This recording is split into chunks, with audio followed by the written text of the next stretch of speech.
Hey there, second grade. Today I want to teach you how to use oil pastels. So after I had my artwork completed and I drew all of my lines and I did not color in any of my area, I went to get my oil pastels. And I take my oil pastels back to my table and I open them by pushing open the flaps. Sometimes it can be a little hard. And I open my oil pastels and I set them to the side between me and one other person at my table, because two people need to share one box of oil pastels. As you can see, I've already done some oil pastel here, so let me show you how to use oil pastel. First, I look at my drawing and I decide what I want to trace. And I think the next thing I need to trace is my tree, so I take one oil pastel, a green one, and I trace on top of the pencil line.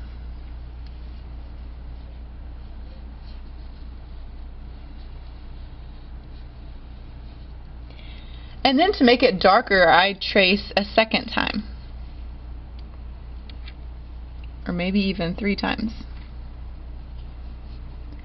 I don't press hard because we all know that if you press hard, your oil pastel might break.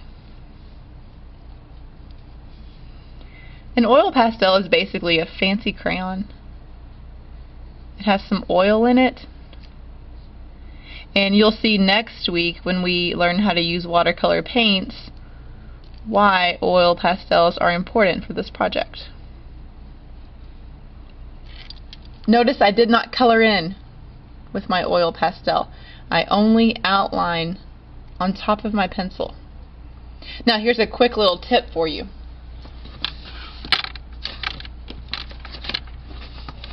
Sorry, I'm getting some extra paper. If you notice, when I was tracing on top of my outline, I did not lay my hand or my arm on my paper. And here's why. If you lay your hand and your arm on your paper and it goes into the oil pastel, it can smear or smudge. And that's what we don't want to happen. When I'm done with this oil pastel, I put it back into my oil pastel box and I get the next color that I need. And that's how I use oil pastels.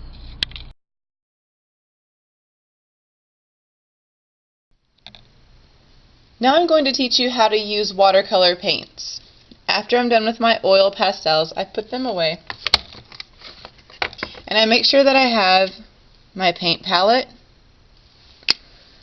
and my water cup, and my paintbrush.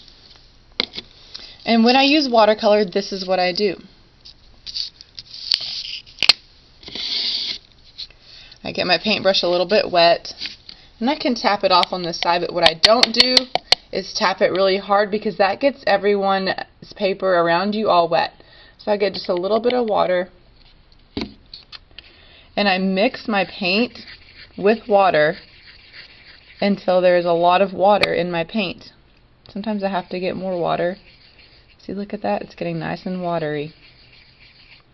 And then I make sure my brush soaks up plenty of paint, and I paint. And I always hold my brush on the grip.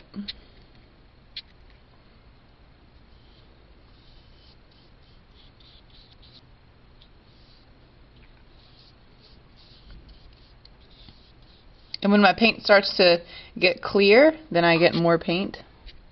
And this time I need to put a little more water.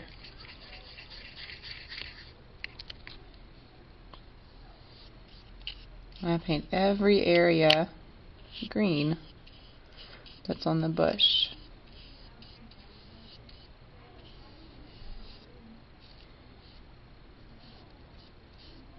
I picked a medium-sized brush because this is a medium-sized area. But when I'm ready to paint my flower or my stems and my leaves, I'll go trade my medium-sized brush for a smaller brush. Paint every part. And when I'm ready to change colors, I rinse out my brush. This time I'm going to do the sky, so I want to get some blue.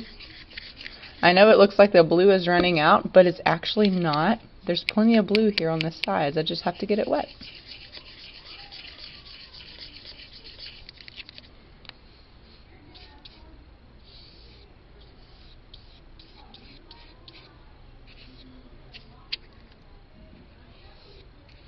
I'm doing my best not to let the blue get into the green. Oops, wrong blue.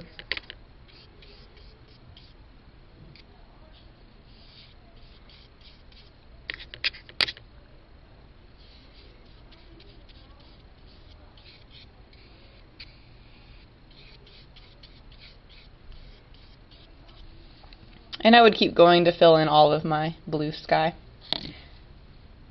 Now let me show you what not to do with watercolor paints.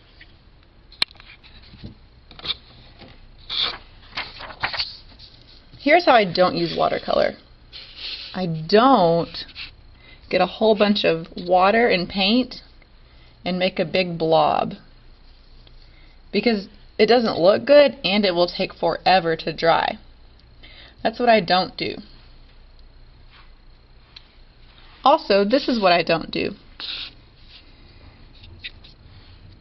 If I just stick my brush in the paint with no water and try and paint, it just looks really sloppy. That's what I don't do. I want to make sure that I have enough water in my paint and that I can paint nice and smooth. This is what I don't want, and this is what I don't want. This is what I want. And that is how I use watercolor paints.